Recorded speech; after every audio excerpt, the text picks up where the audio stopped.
Have you ever walked into a room and felt smaller? Not because anyone told you to be, but because the air itself whispered you didn't belong. Now imagine standing in a ballroom filled with crystal chandeliers and curated smiles. Your $89 dress clashing against a sea of designer gowns. Every glance feels like a verdict, every whispered laugh a sentence. And the person you're there for the love of your life is across the room, thriving. What would you do? Would you shrink to stay invisible, or walk away to protect what little dignity you have left? Claire Whitmore faced that exact moment, and what happened next would not only change how a room full of powerful people saw her, but how she finally saw herself. This isn't just a story about judgment or privilege. It's about the quiet strength it takes to stay when everything says go. It's about what it means to be truly seen. If you've ever felt out of place or wondered if love could still anchor you when the world wants you to drift, stay with us. Like, share, and subscribe to hear a story that might just remind you of your own. Let's begin. I stood near the edge of the ballroom, heart pounding, hands clenched tightly around a crystal flute of untouched champagne. They weren't shouting. They didn't need to. Their words were silk-wrapped daggers, soft, but sharp enough to cut clean through. She looks like she got lost on her way to a church potluck, one of them whispered, laughter lightly laced in her voice. Another chimed in, barely bothering to lower her tone. Bless her heart. That dress must be sentimental. I could feel their eyes moving over me from the worn edges of my heels to the simple black dress I had chosen with care. It wasn't couture, but it was clean, elegant, and honest, like me, or so I'd told myself. Now, standing under chandeliers the size of truck tires, surrounded by gowns that sparkled like constellations, I wondered if honesty had a place here. I turned slightly, catching a glimpse of myself in the mirrored column nearby. My hair was pinned back simply. My makeup was soft, understated. I didn't look out of place because of what I wore. I looked out of place because I didn't belong. The room was full of people with last names that came with foundations and wing-named hospitals. I was Claire Whitmore, the woman who used to mop floors at the church hall back in Montana, who once considered a night out as sharing pie at the diner counter after the late shift. And yet, here I was, standing alone, at my husband's side, in a world that felt colder with every whispered insult. Daniel was across the room, laughing with Anderson's CFO and a senator's son. He was glowing the kind of glow that came from a dream finally within reach. His navy suit was cut sharp, silver cufflinks catching the light every time he lifted his glass. I didn't want to be the reason his glow dimmed, so I stayed quiet. I smiled politely. I tried not to shrink, but when another woman, draped in something shimmering and smug, leaned toward her friend and muttered, "She looks like a before photo," my chest tightened. I turned away, needing air. As I made my way toward the garden doors, I heard another voice, deeper, male, amused. Daniel always did have a thing for charity cases. Guess some habits die hard. My breath caught. I didn't cry. Not then, not yet. Outside, the evening air felt too perfect, like everything else that night. Lights twinkled in the manicured hedges. Fountains bubbled as if they had no idea someone was unraveling a few steps away. I sat on a stone bench beneath a tall oak, letting the silence press against the rising storm inside me. For a moment, I thought about slipping away. No scene, no drama. Just call a cab, go back to the hotel, let Daniel have his night, untouched by my small town shadow. I reached for my phone. Claire. The voice that spoke my name wasn't loud. It didn't need to be. I looked up, startled. Daniel stood there, his brow furrowed, concern pooling in his eyes. "I've been looking for you," he said, kneeling slightly to meet my eye level. "What's wrong? Nothing," I whispered, forcing a smile that didn't make it to my eyes. "It's just a bit much in there." He studied me for a moment, silent. Then, softly, "Claire, talk to me." I hesitated. I didn't want to ruin his night. He'd worked years for this, years. But his voice, that voice I first fell in love with across a cheap countertop in Montana, it broke through the wall I was trying to hold up. They were laughing. I finally said, "Not just about the dress, about me, about how I don't fit in, about how you chose wrong." His jaw tightened. "Who said that?" "It doesn't matter," I said quickly. "They're just people like them don't understand people like me. It's not their fault, or yours." Daniel stood slowly, and something changed in his face. That soft concern shifted into something cold, focused. He reached for my hand. "Come with me. Daniel, please." His grip was firm, but not unkind. I followed him, pulse roaring in my ears, back through the glass doors and into the ballroom that now felt like a coliseum. Music still played. Laughter still rang. But I couldn't hear any of it clearly. Until Daniel stopped, right in the center of the room.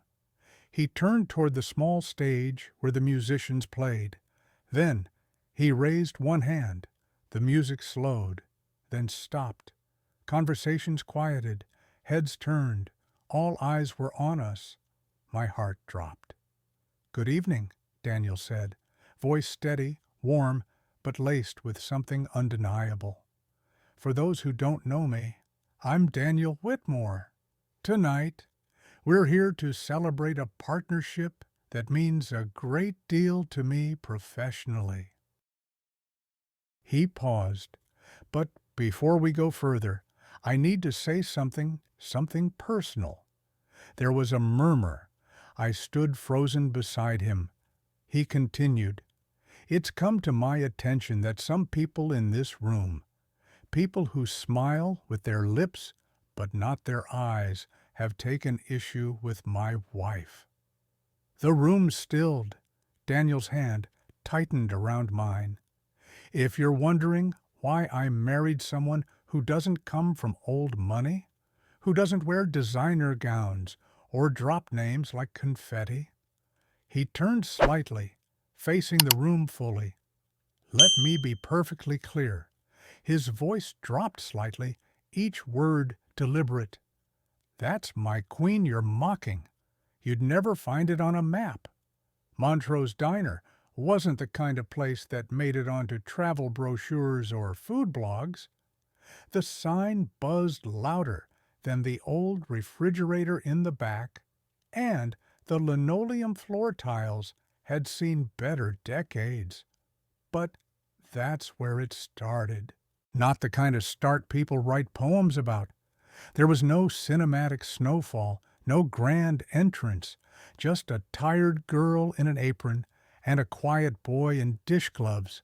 Me. Him. I was 23. He was 24. We were both trying to stay afloat. I worked doubles most days. My mama was sick then, the kind of sick that came with stacks of bills and prescription bottles lined up like little soldiers on the kitchen counter. Daddy had passed a few years before, and It was just the two of us in that drafty house on Sycamore Street. Daniel had moved to Montana for school, though most folks didn't know he was living in the back room of a friend's place. He washed dishes at Montrose after class quiet, serious, always with headphones tucked in one ear. The first time I really noticed him, it was because he didn't eat, not once, not even when we were closing and everyone else grabbed leftover fries or pie scraps. "You ain't hungry?" I asked one night, wiping down the counter near where he stood rinsing silverware. He shook his head. "I'm good." But he wasn't. He was pale, thin, the kind of thin you get from counting change before counting calories. So I brought him a slice of cherry pie. Didn't ask, just set it in front of him with a fork and a folded napkin. He looked up, startled. "You didn't have to." "I know," I said, "but you looked like you needed something sweet." He didn't touch it for a long minute. Then, without a word, he picked up the fork and took a bite, and smiled. It wasn't a big smile, just a flicker at the corners of his mouth, but it was the kind of smile that made you feel like you'd done something right in a world that often felt wrong. From that night on, he always sat at the counter after his shift. I'd bring coffee, sometimes pie, sometimes leftover soup from my mama's crock pot. We didn't talk about dreams. Not at first. We talked about small things, how the jukebox always skipped on track 3, how the manager hated pickles, how the coffee machine groaned like an old man every morning. Then, one night, he said, "I've got an idea." I poured his refill. Yeah, he nodded.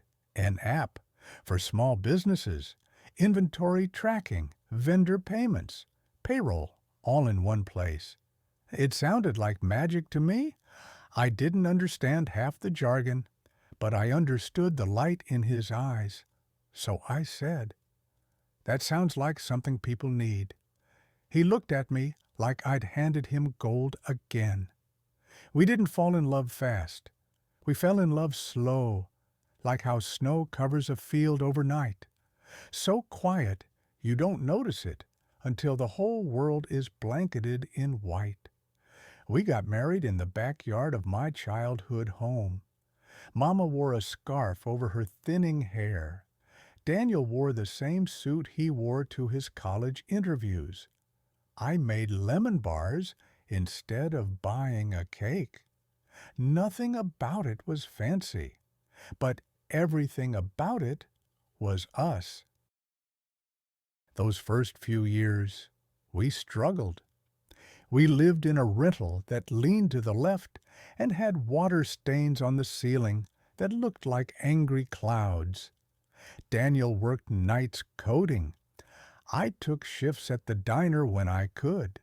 Sometimes we had cereal for dinner. Sometimes we laughed at how thin the walls were when our upstairs neighbor practiced his trumpet at 2 a.m. But we were building something. Not just the business, though. Yes, the app started to gain traction. Investors called. Meetings happened. But we were building a life. One night, when the toilet overflowed and I was crying on the bathroom floor, Daniel knelt beside me and said, "I don't care if we never have a big house. This," he gestured around the dripping chaos, "this is ours, and I love it because it's with you." That's the kind of man he was, still is, or was. Sometimes I wonder if parts of him got lost along the way. Or maybe it's not him. Maybe it's me. Maybe the girl with the cherry pie and second-hand apron is too far removed from the woman in this cocktail dress at a glittering gala. Maybe that girl was easier to love. Or maybe I've never stopped being her. Success doesn't knock politely. It barges in, sudden, loud, and often uninvited. One day we were figuring out how to keep our electricity on, and the next, Daniel was getting phone calls from venture capitalists with New York accents and tailored words. His app, the one he built at our kitchen table with a hand-me-down laptop and too much coffee, had found its audience. And that audience had money. At first, it felt like a miracle. I remember the day the first big investment came through. Daniel came home with takeout from the only decent Thai place in town, and a look in his eyes I hadn't seen before, not just excitement, but hope. "I think this is really happening," he whispered across the table, like saying it too loudly would break the spell. I reached across and squeezed his hand. I never doubted it, and I hadn't, but I had no idea how fast it would all move. Within a year, we were no longer in our leaning rental. We were in a 2-story house with a guest bathroom and marble countertops I was afraid to scratch. Daniel had an office with a frosted glass door that said CEO. I had a walk-in closet filled mostly with the same clothes I'd worn for years. Everything around us had grown bigger, shinier, and I tried to grow with it. I really did. But there's a difference between adapting and becoming, and I wasn't sure who I was becoming anymore.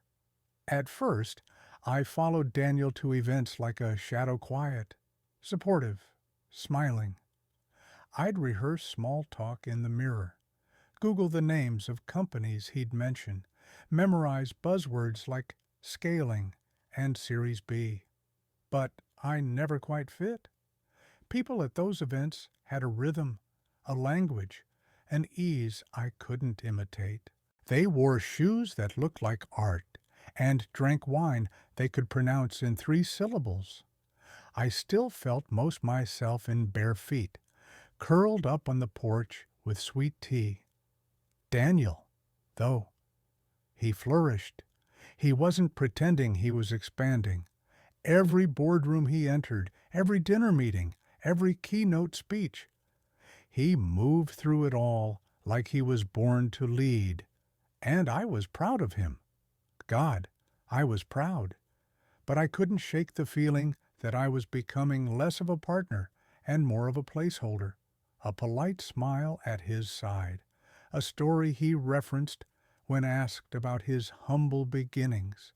"She's the heart behind the hustle," he'd say sometimes, and I'd smile, because that's what supportive wives do. But in quiet moments, when the house was still and he was asleep beside me, I'd lie there and wonder what happens when your world grows, but you stay small. Was I still essential to the life we were building? Or was I just a relic, the woman who had walked the hard miles with him but couldn't quite keep up on the paved road? I never said these thoughts out loud. They felt selfish, ungrateful. Daniel loved me. He never once made me feel lesser. It wasn't about him. It was about the space between who we were and who we were becoming, and whether that space was getting too wide to cross. There was a night, I remember it clearly, when he came home later than usual. His tie was loosened, his face drawn. "Rough day?" I asked, handing him a beer. He nodded, taking it, but not sipping. "I had dinner with the Hendersons. You remember them?" I did. Power couple. She ran a charity foundation. He ran a startup fund. Together? They looked like a magazine cover. "She asked why you don't come to more events," Daniel said quietly. "Said you always seem distant." He didn't mean it as an accusation, but it hit like one anyway. I nodded slowly. "I just don't want to be a distraction." Daniel looked up, eyes narrowing slightly. You're not a distraction. Claire, I don't speak their language. I whispered, I don't belong in those rooms. He set his drink down harder than necessary. You belong anywhere I do. But that's the thing about doubt. It doesn't care how many times someone tells you you're enough. If you don't believe it yourself, it echoes louder than anything else. That night, I sat alone in our oversized living room after Daniel went to bed. I looked around at the curated furniture, the abstract paintings chosen by a designer, the silence that filled every beautiful corner. And I thought about our first apartment, the one with the squeaky floorboards and the crooked blinds, and the couch we found at a yard sale. I missed it. Not because it was better, but because we were simpler. Together felt different then. Now, I felt like a beautiful footnote in a success story, and footnotes are easy to skip. The envelope was thick, cream-colored, and smelled faintly of something expensive like lavender mixed with pride. It arrived on a Tuesday. Daniel brought it in with the rest of the mail, flipping through bills and catalogs until he paused, holding it out to me, to Mr. and Mrs. Daniel Whitmore. He read, handwritten. That's a first. I took it gently, turning it over in my hands. The seal shimmered gold, the kind of invitation you don't just open, you unfold carefully, like it might crumble if you breathe too hard. Inside was an embossed card, elegant and crisp. The Langford Foundation cordially invites you to an evening in celebration of innovation, legacy, and leadership. There were names I recognized, sponsors, co-chairs, hosts' names from business journals and glossy magazines, the kind of names that came with country clubs and family crests. This is big, Daniel said, his voice full of something between awe and anticipation. Patricia Langford doesn't invite just anyone. This means we're being seen. He was already checking his calendar, eyes scanning the dates, mind racing ahead. But I just stared at the invitation, feeling the weight of it press into my chest. Because I knew they didn't invite us. They invited him, and I was just attached. That night, after dinner, Daniel sat at the kitchen island going over presentation notes for a new board pitch, while I stared at my laptop, scrolling through photos from last year's Langford Gala. Women in floor-length gowns, all satin and sequins and structure. Hair swept up in impossibly perfect styles. Smiles frozen in practiced elegance. Jewelry that probably had security guards of their own. They looked composed, expensive, untouchable. I closed the tab and shut my laptop. Daniel looked up. You okay? I nodded. Yeah, just tired. But inside, something had already started to crack. The weekend before the gala, I drove 2 towns over to the only place with a decent formal wear shop. The salesgirl greeted me with a smile that didn't quite reach her eyes. Looking for something specific, a dress, I said, something simple, for a formal event. She eyed me subtly, my jeans, my no-brand sneakers, my makeup-free face. Budget range. I hesitated. Under 200. Her smile tightened. Of course. Follow me. 3 hours. 12 dresses. 8 awkward fittings. 5 forced compliments from the mirror. And finally, 1 dress, black, clean lines, modest neckline. It skimmed my figure without clinging, understated, but elegant. When I turned in the mirror, I didn't see a society woman. I saw me, but polished. I'll take it. I said. The salesgirl blinked. You don't want to try a statement necklace, or perhaps a bold heel? No, just the dress. She shrugged, rang me up, and dropped the gown into a garment bag with all the reverence of bagging cereal. At home. I hung the dress on the closet door and stared at it for a long time. Would it be enough? Would I be enough? The night of the gala arrived too fast, and not fast enough. Daniel looked sharp, dark blue tuxedo, crisp white shirt, the silver cufflinks I bought him for our anniversary last year. You look beautiful, he said, pulling me into a soft kiss. I smiled, but it didn't quite reach the corners. We drove in silence most of the way to Whiteshore, the city glowing like a string of diamonds along the coastline. The Langford estate rose into view like something out of a film, arched windows glowing with golden light. Valets in black suits, jogging to keep up with the constant stream of luxury cars. We pulled up in Daniel's car, not flashy, but new enough not to raise eyebrows.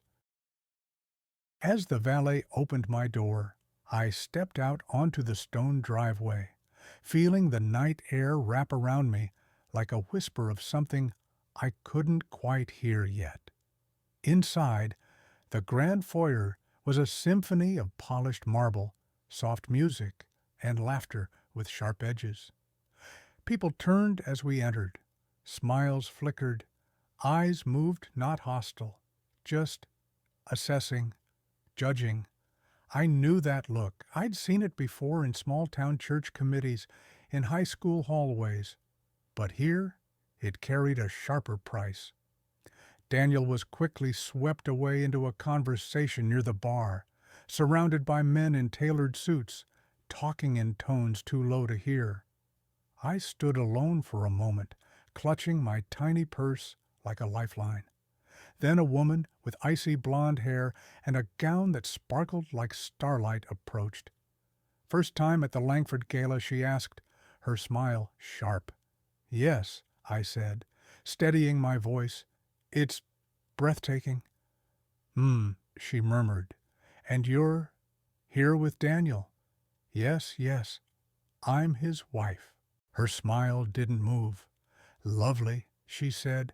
How unexpected. Then she turned, her perfume lingering like something meant to overwhelm. I stood still, trying to anchor myself. But already, I felt the room shifting. Already, the first cut had been made. They say cruelty comes in waves. But that night, it came in whispers, the kind that brushed against your ear just enough to chill the back of your neck, then disappeared into laughter and clinking glasses. After the first comment, how unexpected, from the woman with the ice blonde hair, the rest followed like raindrops turning into a storm. I wandered toward the buffet table, hoping for neutral territory. Food had always been my comfort language. It didn't judge or calculate. It just was. But even there, the voices followed. I heard she used to be a waitress, someone said just behind me. The tone was half mocking, half amused, like gossip about a TV show character, not a real person standing 2 feet away. Can you imagine, from pies to private jets? A sip of champagne punctuated the sentence. Another voice, softer, with false concern. Well, some men just need a project. It's sweet, really. I held my breath, let it go, smile, walk away. But then came the next blow, sharper, intentional. She probably still thinks Walmart is couture. Laughter, tight, controlled, polished, but laughter, still. I picked up a canapé I didn't want and walked toward the terrace doors, eyes fixed ahead, willing myself not to crack. Outside, the garden glittered with fairy lights and money, manicured hedges, framed white stone paths. A fountain whispered nearby. I stood beneath a tree, letting the night air cool my skin, letting the silence try to sew the seams unraveling inside me. Two men stood a few feet away, cigars glowing like tiny, judgmental eyes in the dark. "That's her," right one asked. "Daniel's wife, the one from Montana, yup. Small town girl? Big time mistake." They chuckled. My throat tightened. I turned to leave, inside again, warmer air, harsher light, and more eyes. Every glance seemed loaded, not overt, but weighted. Not every insult that night was verbal. Some came in the form of a tilted head, a delayed smile, a scan from shoes to neckline with a judgment that required no words. I passed a group of women near the staircase. One wore emerald earrings the size of grapes. Another had a laugh like glass breaking. "She tried to talk to me about the Langford Foundation's outreach in Peru," one said. A pause. Did she even know where Peru is? The laughter that followed was loud enough to turn heads. I felt the sting rise in my chest. I wasn't angry. I was ashamed. Ashamed for thinking I could blend in. Ashamed for thinking a black dress and some lipstick could be armor enough. Ashamed for how small I suddenly felt. I found the restroom cool marble, soft lighting, orchids on the counter. I stood at the sink, breathing slow, counting heartbeats, willing myself to stay whole. Then the door opened. Two women entered mid-conversation. "I'm telling you, cubic zirconia. No one wears real diamonds that small." Then they saw me. There was a pause not of embarrassment, but of calculation. One of them raised a sculpted eyebrow. "No offense," she added, insincerely. "None taken," I said softly. I dried my hands slowly, folded the paper towel neatly, placed it in the bin like it mattered, and left. But the weight of their eyes followed. Back in the ballroom, Daniel was laughing with someone important. He looked bright. At home, I didn't want to disturb that. I didn't want to drag shadows into his spotlight. So I stood quietly by an ice sculpture, sipping water, pretending to admire the centerpiece, pretending not to hear the continuing chorus of two loud whispers and two honest giggles. And then a voice, clear, confident, cruel. "I simply don't understand why he brought her." The speaker was in a red dress that shimmered like anger. She was talking to Patricia Langford.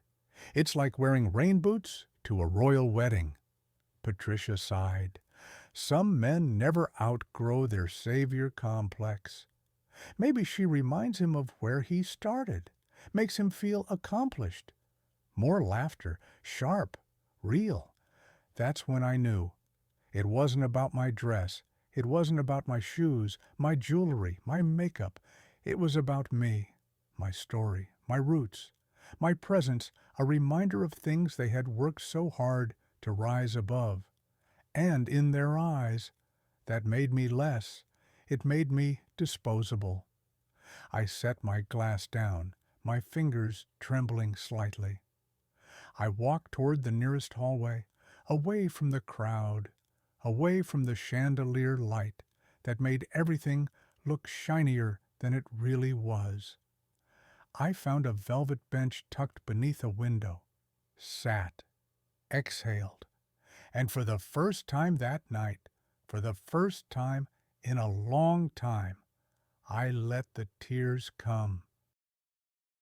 Not loud, not dramatic, just quiet rivers down a tired face.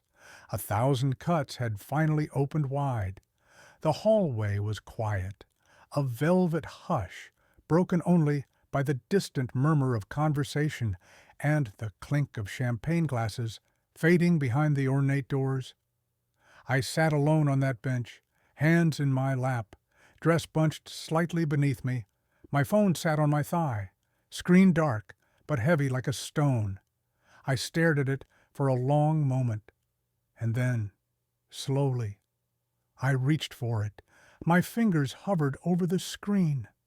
The rideshare app blinked open. "Where are you headed?" it asked, as if that question hadn't been chasing me all evening. Home? I thought.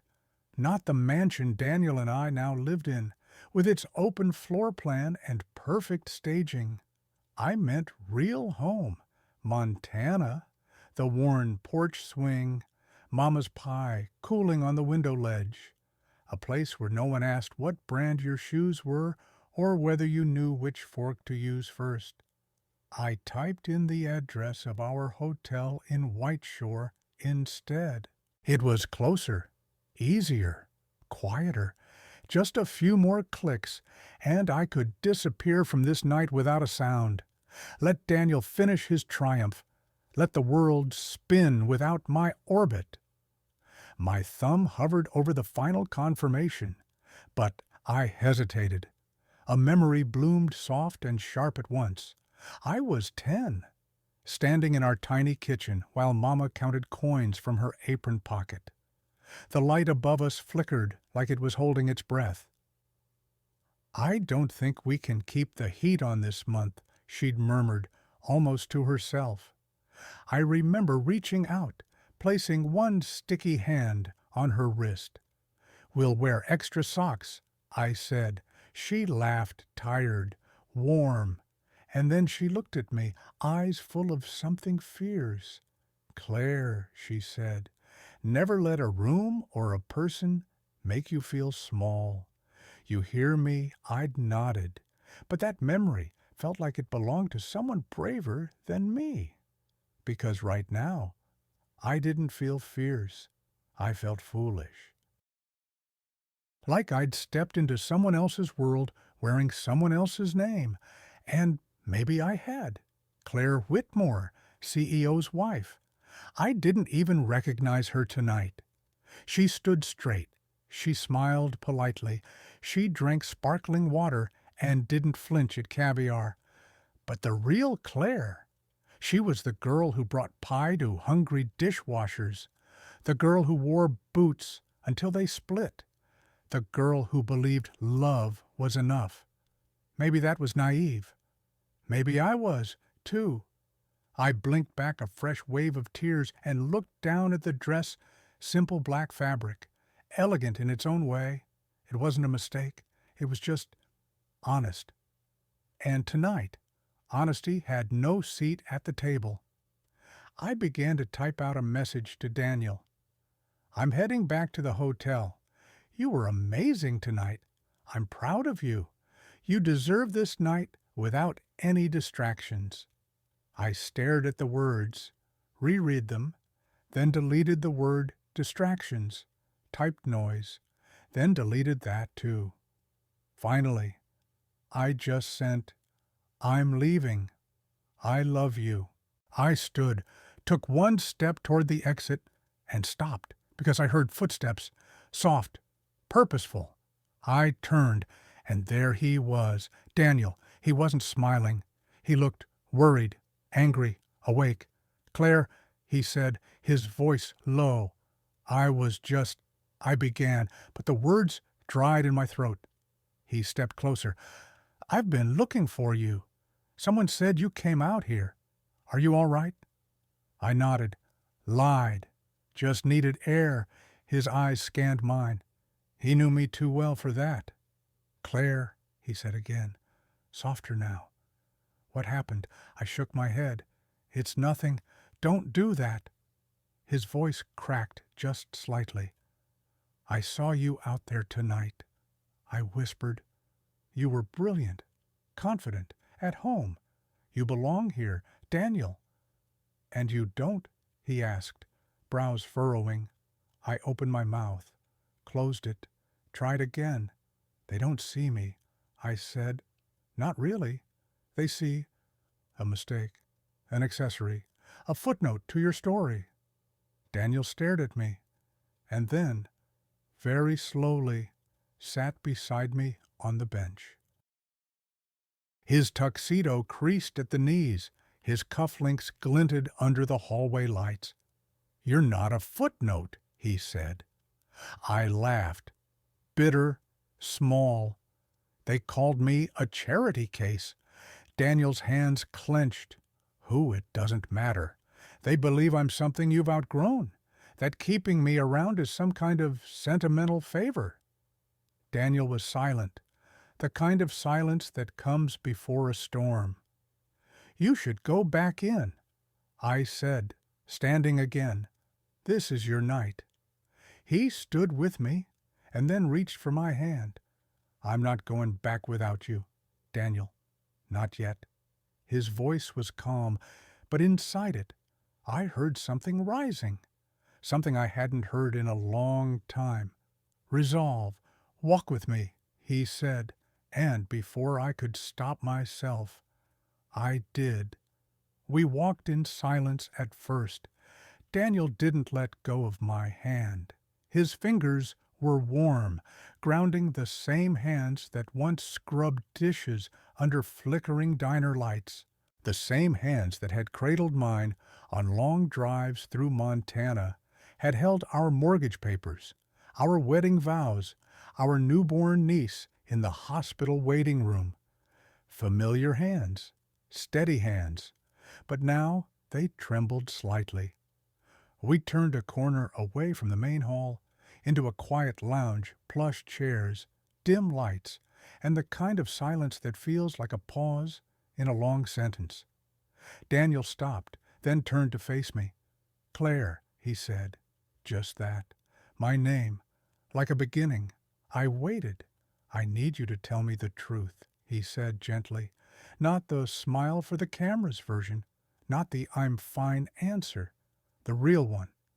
I looked down, then up, and something in me gave in, not in defeat, in trust. "They made me feel like I didn't belong," I said quietly. Daniel's jaw clenched. Some of them didn't even try to hide it. The glances, the laughs. One woman called me a before photo. Another said I looked like someone who got lost on the way to a potluck. He sat down slowly, his hands resting on his knees, fingers woven tight. "And you believed them?" he asked, eyes locked on mine. "That's the worst part," I whispered. Some part of me did. Daniel didn't speak right away. The quiet stretched between us like a rope pulling tight. "I hate that I didn't see it sooner," he said finally. "I should have noticed, protected you. It's not your job to protect me from their ignorance," I said, "but I think I've been protecting you." His head tilted. "From what? From the truth," I replied. "That sometimes I feel like I'm shrinking to fit into this world of yours, like I have to quiet the parts of me that don't sparkle or fit into small talk." Daniel looked down, his voice low. "Is that what I've done to you?" "No," I said. "This world did, the people in it, but maybe I let it." He stood and paced slowly, as if each step grounded his rising emotion. "When we started all this," he said, "when the app took off and the meeting started and the suits became normal, I thought I was building something for us. I thought every door I walked through was ours. It was," I said. "But sometimes, the further we walked, the more I felt like I was fading behind you." Daniel stopped pacing. He turned back to me. "You think I brought you here out of guilt. Out of habit, I stayed silent. I brought you here," he continued, "because there wouldn't be a here without you." I blinked, but he didn't let me speak. "You know what I remember most from those early days?" he asked. "The nights I wanted to give up, when I couldn't get a line of code to work, or when another investor said no, and you'd sit next to me, hand me a mug of coffee, and say, "We'll try again tomorrow." That wasn't anything special. It was everything. He cut in. You kept hope alive when I didn't have the strength to carry it alone. That's not charity. That's partnership. That's love. His voice cracked on the last word. I looked at him, really looked, past the polished suit and the CEO air he wore now, and I saw the boy from the diner, the one who held his dreams like fragile glass and trusted me not to drop them. I didn't know how to tell you I was hurting. I said, "You just did." He stepped forward. "Claire, I don't care how many zeros are on the checks I sign or how many rooms I stand in. If you're not standing there, too, as yourself, then none of it matters." Tears burned again, but softer this time. I reached for his hand. "Then take me there as your equal, not your echo." His fingers wrapped around mine. "You've never been anything but equal." We stood there still and quiet. The world outside the lounge moved on, laughter, music, glasses clinking. But inside that moment, we found each other again. Not the versions we'd tried to be for the world, the real us, Claire and Daniel, pie and plans, wounds and wonder. He leaned in and kissed my forehead. Then, softly, "Come with me, where I asked, where they can hear me." The ballroom was humming when we stepped back inside. Laughter floated under the chandeliers. Music lilted from the quartet near the stage. Waiters glided between clusters of polished conversations with trays of champagne and hors d'oeuvres. And yet, the moment Daniel and I crossed the threshold, it felt like the air shifted. Maybe it was the way he held my hand, not loosely, not as an accessory, but as if I were the reason he could still stand. Maybe it was the intensity in his eyes, the kind that doesn't waver, doesn't blink. Or maybe it was the silence that followed. It began in ripples. Heads turned, conversations paused mid-sentence, glasses stopped halfway to lips. People noticed us. No, not us. Me. And they noticed him holding my hand like it was the only truth that mattered in the room. Daniel led me through the crowd, toward the small platform where the musicians played. As we reached it, he leaned in to one of the servers and spoke a few words. A moment later, the music softened, then stopped altogether. A hush fell over the ballroom, the kind of hush that feels like the world holding its breath. Daniel stepped up to the microphone. I stayed beside him, slightly behind, unsure, trembling slightly, not from fear, but from the weight of so many eyes. "Good evening," he began, voice steady, calm. "I won't keep you long. I know we're all here tonight to celebrate growth, innovation, and partnership. And I'm proud to say this event marks a milestone for my company, one that wouldn't have been possible without the hard work of so many people here." Polite applause echoed softly. He waited, then his tone shifted. "But before we continue celebrating, I need to say something personal."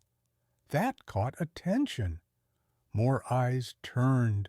Stillness crept in from the corners of the room. Daniel took a breath, then looked out across the crowd. "It's come to my attention," he said slowly, "that there were comments made tonight not about business or ideas or vision, but about my wife." A pause. No one moved. No one dared. Some of you questioned why I married someone who doesn't come from wealth, who doesn't wear couture, or know the right schools, or say the right names. He turned slightly just enough so our joined hands were visible. So let me make this clear. His voice deepened, deliberate, strong. "That's my queen you're mocking." Gasps echoed. Mouths fell slightly open. And still. Daniel wasn't finished. When I started my first company, I was broke, living in a room without heat, washing dishes to pay for textbooks. Most people wrote me off. He looked at me then, eyes soft but fierce. But Claire, she didn't. She brought me coffee, pie, laughter. She listened to my ideas when no one else cared. She believed in me when all I had was a scribbled notebook and a worn-out dream. He looked back at the crowd. You see a CEO, a partner, a man on a stage. But if you look closely, really look, you'll see her hand in everything I've built. Silence held firm. She isn't here because I owe her anything. She's here because she built this life with me. She is not a charity case. She is not a reminder of where I came from. His voice dropped lower, deeper, more intimate. She is my origin, my compass, my home. I could feel my knees weakening. Emotion surged heavy, clean, overwhelming. But Daniel stood taller, in my company, in my house, in every room I enter. She will be treated with the respect she deserves, not because of who she married, but because of who she is. A beat. Then he raised his glass to partnerships built on love, to legacies grounded in humility, and to the woman who taught me that real wealth has nothing to do with money. There was a moment of stunned silence. Then, like a match struck in the dark applause, first a few hands, then more, then the whole room. It wasn't roaring. It was reverent, genuine. Daniel stepped down and turned to me, eyes glinting not with pride, but peace. "Want to get out of here," he whispered. I laughed for the first time that night. Truly laughed. I thought you'd never ask. We walked through the crowd, past smiles that now looked softer, warmer, even if some were forced. Patricia Langford appeared near the exit. Her earlier poise cracked just slightly. "Claire," she said, a bit breathless, "that was powerful. We must have you both over soon." Daniel smiled politely, but we didn't stop. Outside, the night air greeted us like an old friend. Our car pulled up, and Daniel opened the door. But just before I stepped in, someone called out behind us. It was Mr. Langford, the host himself. He walked over slowly, expression unreadable. "I meant every word," Daniel said, standing tall. Langford nodded. "My wife, she worked 2 jobs while I got my MBA, wore the same dress to 5 fundraisers, never once asked for more. I never had the courage to say what you did tonight." He looked at me. "I hope you'll forgive the reception you got. Some rooms forget what real value looks like." Then he was gone. Daniel and I sat in the car, windows up, silence thick but healing. And I thought to myself, maybe the crown they couldn't see was never meant for their eyes. It was always mine to wear the moment I chose not to disappear. It wasn't instant, but it was unmistakable.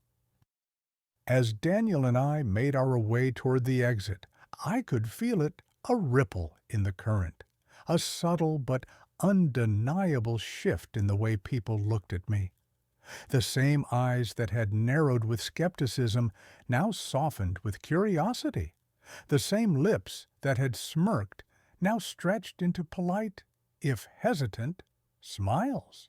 The same postures that had turned slightly away were now leaning just a little in. It was surreal, like someone had changed the lens through which they saw me. But the truth, I had changed the way I saw myself first. And maybe, just maybe, they were finally catching up. We didn't linger. Daniel's hand never left mine. And I was glad for that, not because I needed to lean on him, but because, for the first time in a long time, I didn't feel like I was walking behind him. I was walking with him, side by side, as it had always meant to be, at the valet stand while we waited for our car. A man in his 60s gray suit, kind eyes, the type who had probably been born into money, approached us. "I just wanted to say," he began, "what you said tonight, both of you, that meant something. My wife couldn't be here tonight, but she's the reason I'm anywhere at all. Thank you for reminding me." I smiled. Not just with my mouth, with all of me. "Thank you," I replied. I think some things are worth being reminded of more than once. The car pulled up, but before we could step in, Patricia Langford emerged from the ballroom doors like a storm dressed in silk. She moved with grace, too much grace, the kind that comes with rehearsed humility. "Claire, Daniel," she cooed, "what a powerful speech, so raw, so needed in today's world. We must have you both for dinner. I'd love to hear more about your journey." Daniel offered a nod, polite but measured. I simply said, "We'll see." It wasn't rude. It was real. And that, I had learned, was enough. As we drove away, the mansion shrank behind us, all light and glitter and echoes of everything I thought I had to be. But I didn't feel small. I felt intact, reclaimed. I turned to Daniel, who was loosening his tie and sighing in relief. "You okay?" he asked, glancing sideways. "I'm more than okay," I said. "For the first time tonight, I'm me." He smiled, reached over, took my hand. "You were always you. They're just finally seeing it." I looked out the window as the city gave way to quieter streets. The rhythm of the tires on pavement was soothing, familiar. "So, pie?" he asked after a while. I laughed. "Always pie."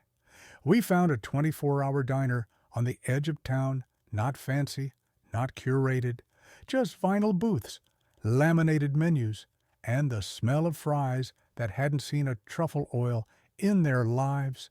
Perfect. We sat across from each other in a booth near the window. The waitress, young, tired, and smiling through it, came by with coffee before we even asked. As she poured, she looked at me and hesitated. I hope this isn't weird," she said. "But were you at the Langford Gala?" I blinked. "Yes." She nodded quickly. "I saw the video. Someone posted it already. That speech. It was incredible. You were incredible. I didn't know what to say. So I said the truth. Thank you. I wasn't sure anyone would understand." "I do," she said. "A lot of us do." She walked away, leaving behind full cups and a silence that felt sacred. Daniel leaned in. "See, told you." I shook my head, but I was smiling. Not the careful smile I'd worn earlier, a real one that said, "I'm done hiding, later." As we drove back to the hotel, I rested my head against the window, watching streetlights flicker past. "I almost left," I said quietly. Daniel glanced over. "I know. What made you come looking for me?" He was quiet for a beat. Then, because no win matters if you're not in it with me, I closed my eyes, and for the first time in weeks, maybe months, I felt whole, not patched together, not performing, whole. It's been a year since that night at the Langford estate. 12 months. 52 weeks, a lifetime and a blink somehow. The world didn't change overnight, but something inside me did, and that changed everything. Daniel's company has grown. More contracts, more headlines, more galas we politely decline. Not because we're ungrateful, but because now we choose the rooms we enter. Not every room deserves us. That's a lesson I took the longest to learn. We've hosted our own events since then. Fundraisers, mentorship roundtables, small business forums. But the one that matters most to me is the one we started in our own community. It's called Back to the Table. We bring together women, many of them like me, who were never told they belonged in boardrooms or behind microphones. Women with stories, with calloused hands and full hearts, with strength dressed in humility. We don't talk about labels. We talk about value, about voice, about not shrinking. One afternoon, during a community event in Montana, a young woman approached me. She was maybe 25, nervous, dressed simply, eyes wide, hands fidgeting. "I'm sorry," she said. "I just wanted to thank you." I smiled, confused. "For what?" "For showing up," she said. "For standing there that night and not backing down." I was watching. I just dropped out of a business class because I thought women like me didn't belong. Her voice wavered. "I saw myself in you, and I thought, if she stayed, maybe I can too." I felt tears rise, soft and certain, and I hugged her, tight, not because I had the answers, but because I understood the question she was carrying. That's the thing about being seen. When one of us is truly seen, it makes space for others to believe they can be too. Daniel still calls me his queen sometimes, but now he does it in passing, teasing me as I fix the sink or when I beat him at cards. It's no longer a title to defend. It's a truth we live, the real crown. It isn't jeweled. It's not heavy with gold. It's not even visible most days. It's the quiet dignity of standing your ground when everything tries to move you. It's the grace to listen without bending, to stay soft without shattering. It's knowing that your worth isn't increased by applause or diminished by whispers. It just is. That crown sits on the heads of women serving coffee at 6 running their own side hustles at night, raising families in quiet defiance of odds stacked too high. It sits on the heads of those who show up, even when the room says they shouldn't. So no, that night didn't make me a queen. I already was one. I just finally saw it, and now I never forget it. Sometimes I still replay Daniel's voice in my head, soft and strong, when doubt creeps in. "That's my queen you're mocking, only now." I say it to myself, not out of defense, but out of remembrance, because there are days I still need to hear it. And I've learned sometimes the most powerful voice reminding you who you are has to be your own. Sometimes the loudest rooms aren't filled with noise. They're filled with silence that makes you question your worth. Claire's journey reminds us that dignity doesn't come from where you were invited, how you're dressed, or what titles follow your name. It comes from knowing who you are when no one's clapping and still choosing to stand tall. As we grow older, many of us carry quiet stories of being overlooked, misunderstood, or made to feel less than. But the truth is, no life lived with love, loyalty, and quiet strength is ever small. Let this be your reminder. You don't need to prove your worth to people who measure value in the wrong currency. Whether you're in a kitchen or a ballroom, your presence, your truth matters. Hold on to the people who see you clearly and be one of those people for someone else. Because sometimes the simplest love and the deepest belief can place a crown where the world sees nothing at all. And maybe, just maybe, that's what royalty really looks like. Thank you for sharing these quiet, powerful moments with us. If this story touched your heart or reminded you of your own, we invite you to share it with someone who might need to hear it too. Don't forget to like, share, and subscribe to our channel where every story is told to heal, to honor, and to remind us we are never truly alone. See you in the next story.